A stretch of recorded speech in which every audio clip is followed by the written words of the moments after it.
So let's talk about the project organization in Rust. We will explore fundamental components to help structure and manage Rust projects today. Okay, so first of all, the crates. I will show like a figure to explain this more in a better way. So in Rust, there is something called crates. Crates in Rust, if you would like to share a library so everybody can use it, it's called crate in Rust. Crates are the smallest unit of code that Rust compilers considers. Okay, they serve as the building block for Rust project and can be either binary or library. In case it's binary, it produces executable programs. The entry point for binary crate is main.rs like this. Okay, so this is called binary crate. This main.rs contains the main function to start the program. So in case there is a library crate, so it will be in this file. It's called lib.rs, source code for library projects, creates a library crate.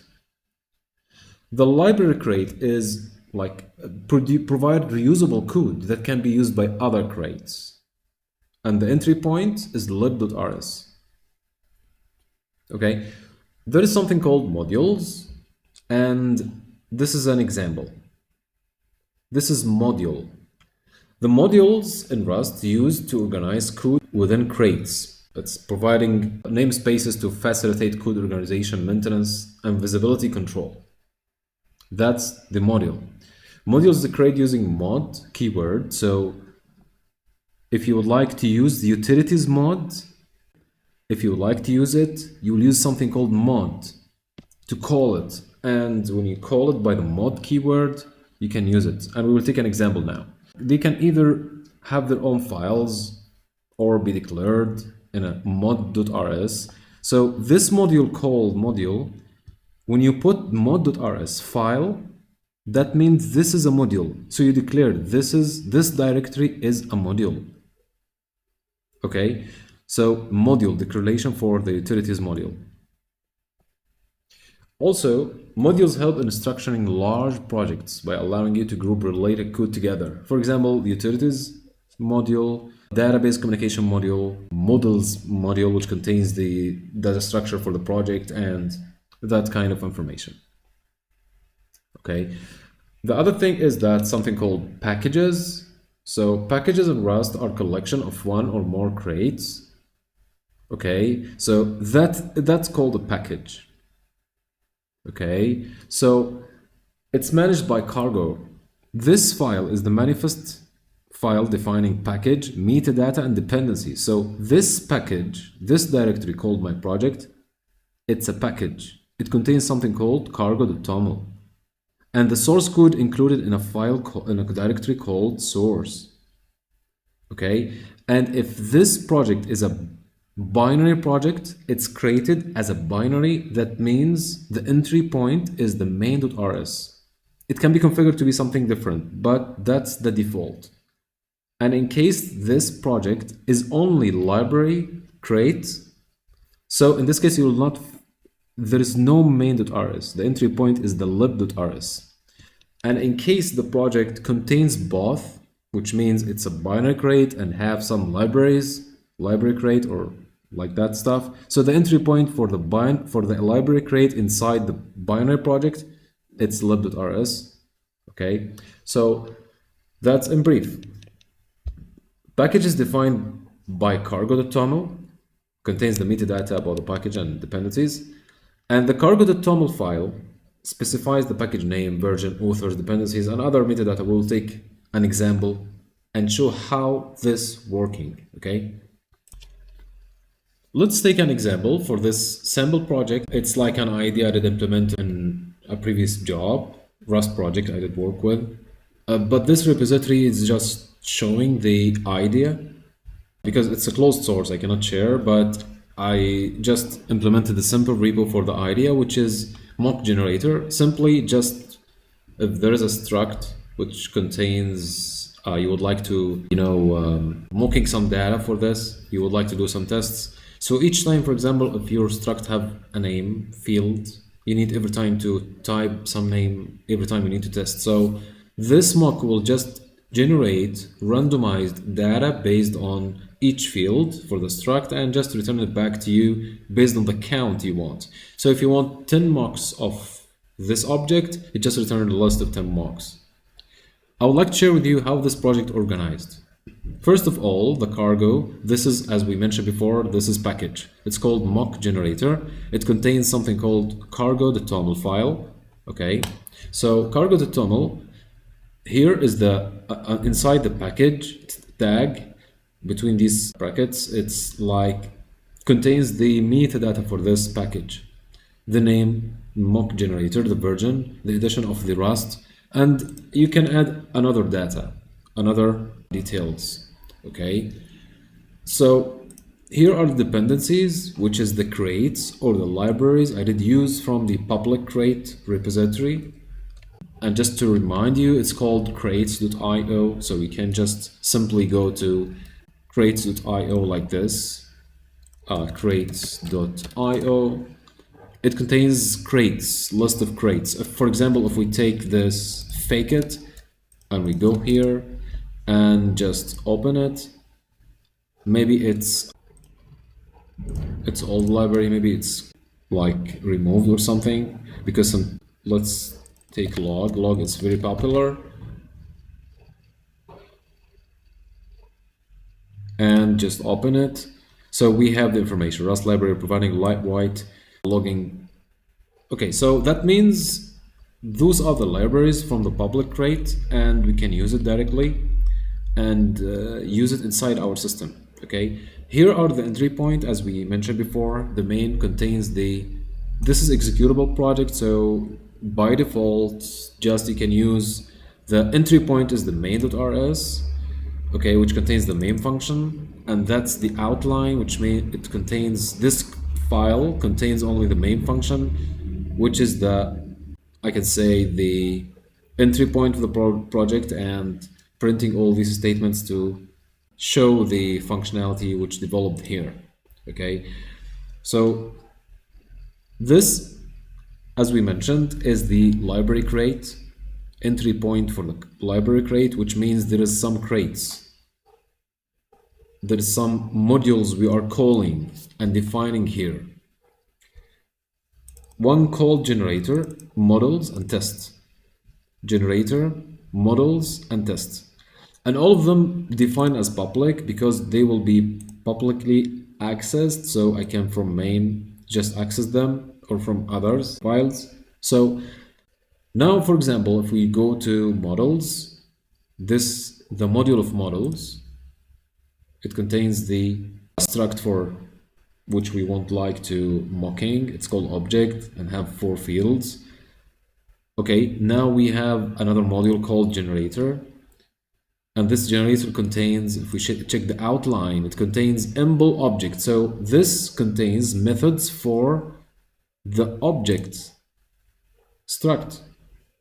Okay, but we separated them just to make it organized.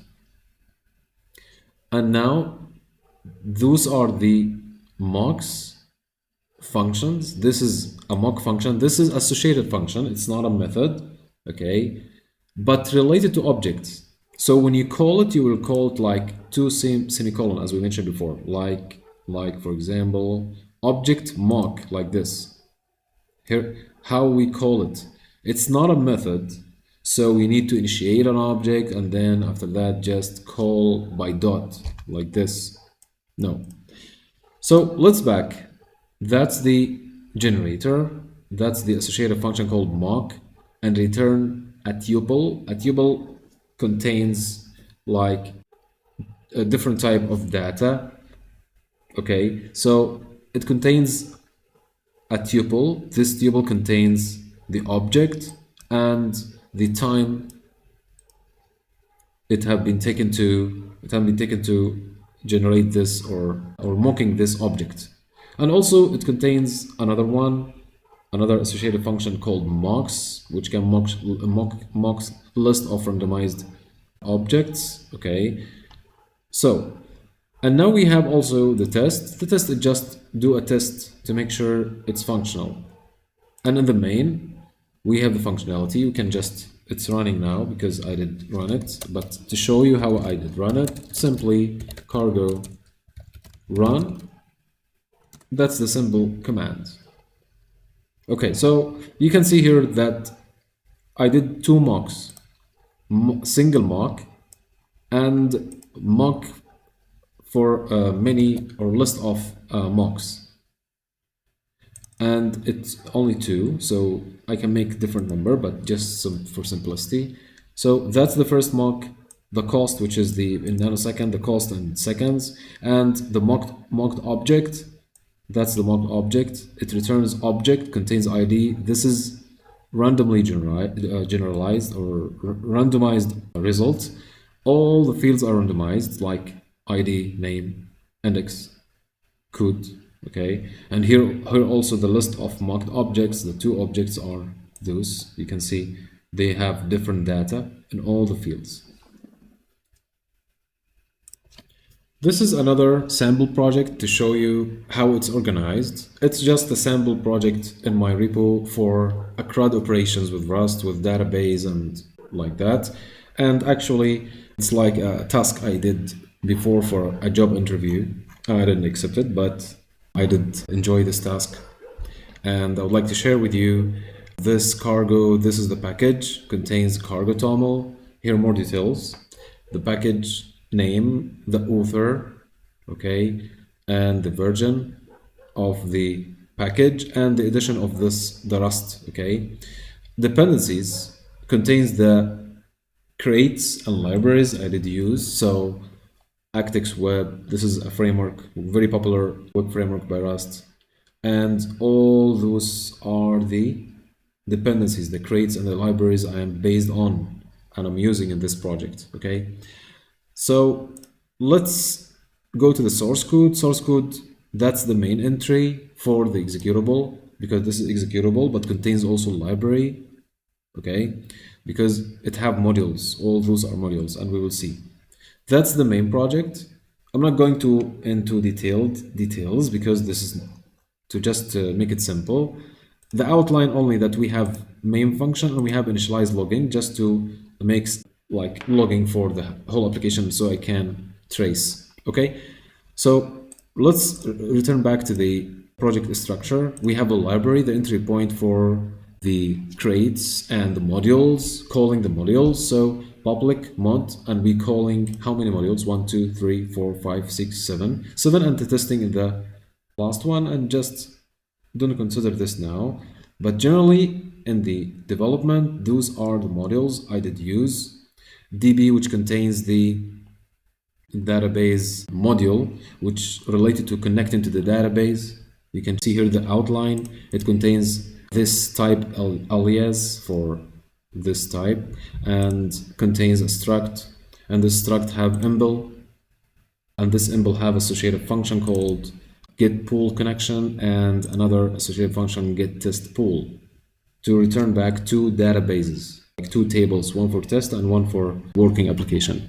Okay, another thing is like, let's get back to the library. The engine contains the functionality that communicate with database.